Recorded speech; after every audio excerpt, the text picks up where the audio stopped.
Well, hi, it's time for tea time, Nadine. I'm so glad you're here. It's good to be here, Tia. How are you feeling today? Oh, I'm feeling wonderful and happy for the new year. And I'm wondering what's going on with Hopeful Healing. Our friend Laura Lee can't be here with us today, but she will be back next time. And we also have uh, Christy Scott from the Office of Aging. She's going to be joining us from time to time, and then Beth Jester from Grandparents Serving Grandchildren and vice versa. So that's where we're growing as a little group. So I'm looking forward to all that. So tell us what's on the horizon for Hopeful Healing and how we can be more hopeful and heal better in the new year. What do you have going on? Oh, thanks for that, Tia. And I'm so excited about all the new people that we have coming and joining our conversation. I think it's just going to really help everyone, even if you're not the grandparent or you're not the grandchild, or there's still going to be something that is going to resonate with you in each of our conversations. I know that I've learned a lot just from talking with you and Laura Lee. So I really appreciate our time that we spend together. I wanted to talk this week. Hopeful Healing is an integrated health service. So what does that mean? So integration is defined as practices that support health, but are not necessarily within the model of Western health science. So they're not necessarily by the American Medical Association approved or by Blue Cross Blue Shield approved or your insurance carrier. Forgive me for labeling just one. But these are things that are outside of those type of things. Spiritual care is considered part of that. Energy work is considered part of that.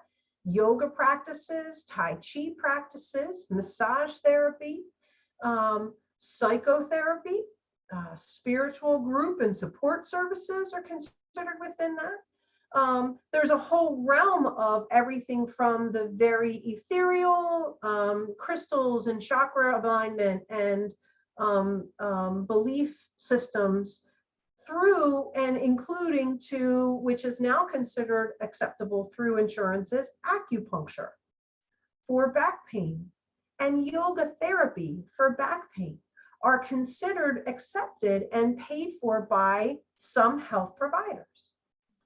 Reiki healing actually has a ICD-10 code, which is that insurance code that we all need to know everything nowadays. What's your code and is it the right code?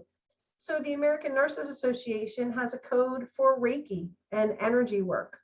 Okay, so what you're like, what is Reiki? Like, I know what Reiki is, but I'm not sure that everybody that's listening to us does. So, and can you do Reiki over the internet? Absolutely. So think about Reiki as, I like to tell people that I've been tuned in like a radio station to receive positive energy and offer it and send it to you through thought, prayer, mantra, all of those things that we've used many times, even, oh, I thought about so-and-so today and I hope they're feeling better. That's a form of sending Reiki. So what I've done is through practice and through training, have been able to take that and amplify it for healing, emotionally, socially, spiritually, physically. It has been proven through science to expedite surgical healing. Wow. It treats migraine headaches. It actually releases low back pain. These are all things that have been tested through science, through Western medicine protocol, that Reiki has shown benefit. Unfortunately, they don't know what, they can't say like, oh, it increases your vitamin D level and therefore it makes your bones heal better, or, they don't have the direct reason for why it works, but we also don't know why prayer works. And we know that it does. And we know that miracles happen and things, beautiful things happen. So Reiki energy, what happens is I do perform it virtually. I will treat people through Zoom here. We'll just talk. And as we're talking, we'll explore what's going on. And at the same time, I'll have my hands open and I'll be asking for healing for their greater good, of their higher self, and the greater good of all those concerned, for them to accept or receive as they see fit. So it's really, here, I want to love you. It's up to you what you do with it. And in that time, I will experience thoughts and intuitions I may share. I might be able to, through our discussions and intuitively connecting with you, be able to understand how your grief could be causing your back pain.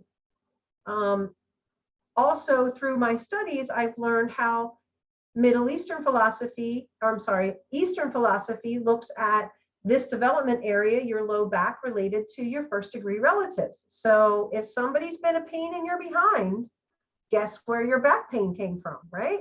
If somebody's a pain in the neck, oh. And through Reiki, we're able to kind of pull those things apart. That's really interesting.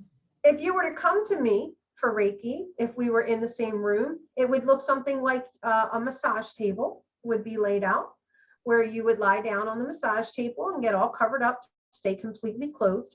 My hands would be either in and around your body or gently on your body. No manipulation. I avoid all contact if you're discomfort, but we stay in a gentle place, and we move my hands around your body all the way around and go down your back and end at your feet.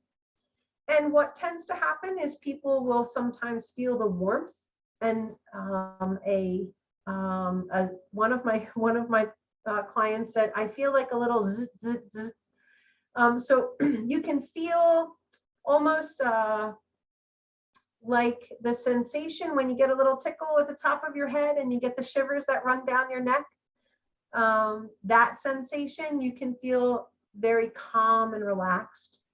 Reiki works very well for anxiety.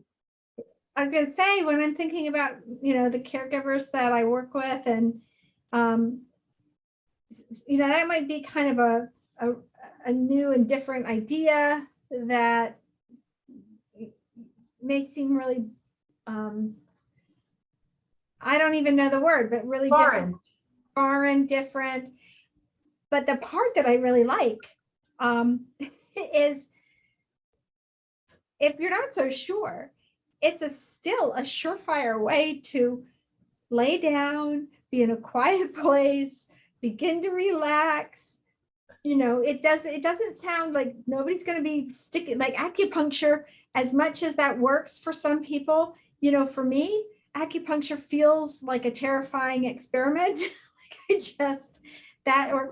So everybody has their comfort zone on, if you have some things that you're more comfortable with than others. Some people don't like to be touched as much. It sounds like it could be a really good tool to just even be in the presence of other people, relax, feel like someone is caring about you in a way that you're comfortable with, and then go from there, see what happens, and sometimes just trying new things can get, and being in a quiet space can give us a way of managing our spirits and helping us figure things out, right? So that's, Reiki is a great, I've been with other Reiki specialists, and I've been fascinated by